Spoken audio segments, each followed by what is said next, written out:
वाली वाणी है, समस्त भेदभावों को मिटाने वाली, जीवन को धन्य बनाने वाली वाणी है। सदगुरु की वाणी सत्य की वाणी। देखिए, सदगुरु किसी एक के नहीं होते, सबके होते। क्यों? क्योंकि सत्य किसी एक का नहीं होता, सत्य सबका होता है, सबके लिए कल्याणकारी होता है। तो सदगुरु कबीर साहब की वाणी में, सदगुरु कबीर साहब की वाणी में उनके ही क्रांतिकारी व्यक्तित्व की छाप दिखाई पड़ती है। देखिए, सदगुरु कबीर साहब की वाणी देखिए, समस्त ढोंग पाखंड के विरुद्ध सदगुरु की वाणी एक ललकार है।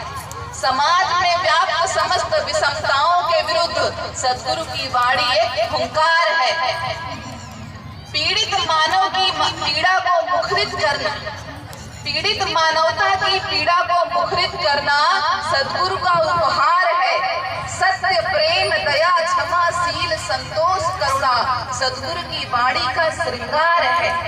हृदय में व्याप्त काम, क्रोध, लोभ, मोह, अहंकार के विरुद्ध सदगुरु की वाणी एक अंगार है। और यही कारण है कि क्रांति और शांति के प्रणेता सदगुरु कबीर साहब की वाणी आज जन जन की कंठहार है, जन जन की कंठहार। बादल कभी नहीं छाएंगे, सदैव हर्ष उल्लास का अवसर होगा, आनंद का अवसर होगा, जब हृदय के तार सदगुरु से जुड़े रहेंगे। देखिए, सदगुरु कबीर साहब अखिल विश्व वंद, ज्ञान के सागर, दया के आगर, संपूर्ण मानव मात्र के पथ प्रदर्शक, बंदी छोड़ समर्थ सदगुरु, जिनका इस धरा पर आगमन जीवों के उद्धार के लिए हुआ। सदगुरु का इस धरा पर आगमन भाव बंधन में बंधे जीवों की निवृत्ति और उन्हें परम पद प्राप्त कराने के लिए हुआ।